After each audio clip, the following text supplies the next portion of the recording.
Silipin natin itong panibagong utangan platform na hindi mo na kailangang i-download sa Google Play Store dahil pwede ka nang mag-apply sa kanilang website. Anyway, nakita ko lang siya sa Facebook and medyo na-curious ako kasi sabi niya doon 0% interest daw siya sa mga first time borrower.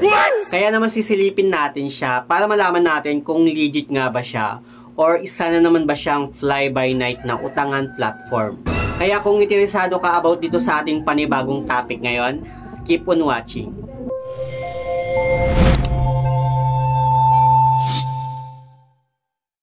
Hello guys, it's Ciel Mariano and welcome back to my YouTube channel.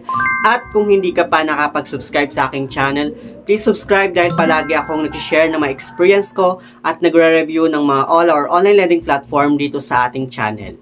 So sa ating panibagong topic ngayon, meron tayong sisilipin na isang utangan platform na nakita ko lang siya sa Facebook nung nag-scroll ako ng Reels at nanood nga ako ng Reels. And then nakita ko siya and medyo na-curious ako dito sa utangan platform na to kasi bagong-bago pa lang siya sa akin. So clinic ko yung apply now. Akala ko isa siyang loan app na kapag once na clinic mo yung kanilang link, mapupunta ka dun sa Google Play Store and then ida-download mo yung kanyang applications. Pero hindi, napunta ako doon sa website at doon ko na nga nakita na yung mga kanyang mga ino-offer. Sabi niya doon, nag-offer siya ng 0% interest sa mga first time borrower. So ito ngang loan platform na tinutukoy ko, ito nga si Honey Loan at yung kanyang website ay honeyloan.ph. And ito nga parang dashboard to, sabi niya 1,000 up to 10,000 yung pwede nga daw nating mahiram sa kanya. And nag-scroll down lang pababa, medyo nagulat ako dito, no. Sabi niya for new clients up to 1,000 up to 10,000 yung pwedeng mahiram. Then yung kanyang term is up to 6 months. At yung interest rate niya is starting from 0% interest for new clients. So it means guys, pag first time borrower ka sana, ma-avail mo yung 0% interest niya. Anyway, wag muna kayo basta-basta nag-a-apply sa mga ganitong klase ng loan platform guys ha. Lalo na kung hindi pa kayo aware sa mga ganito. So make it sure na bago kayo mag-apply, manood muna kayo ng mga reviews niya. Katulad ng mga ganitong klase ng loan app. At dahil nga curious ako sa loan platform na to, napaklik to apply now ako. And then napunta ako dito sa kanyang create account which is first time borrower nga ako. So nag-provide ako ng cellphone number na gagamitin ko sa nila. And then yung code na na-receive ko na OTP. Then after nun, kailangan ko na mag-fill up ng aking personal information like yung aking first name, middle name, optional lang naman yun siya guys. And then last name, gender at yung date of birth tsaka yung email address natin. Sa other information naman niya, kailangan nating fill upan yung ating address like yung ating region, province, city, municipality, barangay, street name, tapos yung ating documents or yung valid ID na kailangan nating i-submit. Yung mga valid ID na hinihingi niya is yung ating e-card or UMID, PRC ID, passport, PhilSys ID, PIR, TIN, at saka yung driver's license. Dito naman sa kanyang employment and social status, kailangan nating fill upan yung ating social status or yung ating occupation, pati na rin yung ating marital status, saka yung education. Dito naman sa kanyang contact information or contact person, kailangan nating mag-provide ng isang contact person lang.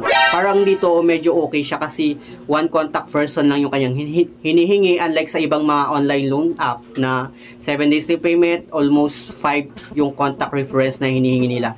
Dito isang contact person lang yung kanyang hinihingi. So ganun lang guys, kadali na mag-apply dito kay Honey Loan. And then dito nga, magpo-provide na lang ako ng aking withdrawal method which is bank transfer or e-wallet. So nakadepende kung ano yung option ko doon. And then after na nag-processing siya, wala nang paligoy-ligoy, no. Na-disapprove ako, sabi niya, sorry, we currently have no offers for you. Please come back and try again in 30 days. Dito guys, napansin ko sa kanya na hindi ko na pinicturean yung valid ID ko, hindi na ako nag-selfie verification, di ba, which is yun talaga yung required, which kailangan nating picturean yung ating valid ID at mag-selfie verification para ma-verify na tayo talaga yung umuutang sa mga ganitong klase ng loan platform. Pero sa kanya guys, dito kay Honey Loan, hindi na ako nag-picture, hindi na ako nag-selfie verification at hindi ko na rin pinicturean yung valid ID na pre-provide ko. Ito yung advice ko sa mga nagbabalak na umutang sa mga ganitong klase ng loan platform. Bago kayo mag-proceed or bago kayo umutang sa mga ganito, make sure na nire-review nyo muna yung kanyang loan details bago kayo mag-confirm para hindi tayo nagsisisi sa huli. For me ha, pakiramdam ko hindi okay itong si Honey Loan. So sa mga merong loan dyan kay Honey Loan, Comment down below and share your experience dyan sa may comment section kung okay ba talaga siya or legit ba itong loan platform na to. So yun lang naman yung gusto kong i-share dito sa ating topic ngayon. Sorry kung hindi tayo na-approve sa kanya at hindi natin nasilip yung kanyang loan details. But then, sa next na vlog natin, isang legit na utangan platform yung pag-uusapan natin kung saan tumaas na naman yung ating credit limit sa kanya.